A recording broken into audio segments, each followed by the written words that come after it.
A fall to 6.3% in inflation has been described as a boost to South Africa's economy. This also indicates that inflation has gone down almost 1%. Statistics South Africa earlier announced that inflation decelerated from 7% year-on-year in February. ANN7's Lerato Motsa has more. The fall in inflation is viewed by experts as one of the reasons the ratings agency should spare South Africa from the possible downgrade. Seen as a positive factor, economists also expect this to boost the country's economy and investor confidence. Ratings agencies are looking at political factors. They're certainly looking at the economic growth and the factors that affect that. And very little in terms of inflation, even though it is a factor. And the response from the central bank has been very strong and very committed to making sure that they are independent and they continue to fight inflation. Statistics South Africa's announcement of an almost 1% drop in inflation comes on the back of a 5% cut in petrol prices. On average, prices increased by 0.8% between February and March 2016.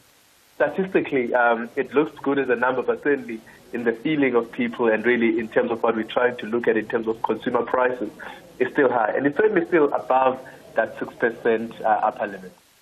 Contributing to the CPI was food and non-alcoholic beverages, alcoholic beverages and tobacco, housing and utilities, education and transport. CPI for goods increased by 6.9% year-on-year and services went up by 5.7% year-on-year. Though in the short term it does appear good, the sad thing is that the cost of living keeps increasing, and we're looking at specifically the impact on the day-to-day goods that we require, such as obviously food. The cost of basic staples continue to increase. Vegetables, fruit, oils, breads and cereals are all continuing going up. Those are the things that we use every single day, and those prices are not coming down at all. So it remains a very negative situation at the moment. Debt Rescue has since cautioned that even though the fall in inflation is great news to most, consumers should spend wisely.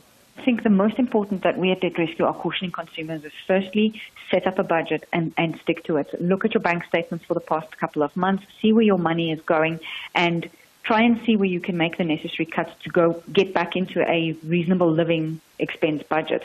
And if you have facilities where you can cut down some more, obviously go and apply that. With repeated upside inflation surprises, economists had projected the March figures to show a sharp temporary moderation, also expecting that drought would keep inflation outside the Reserve Bank's 3% to 6% target range. Lerato Motsa, ANN7.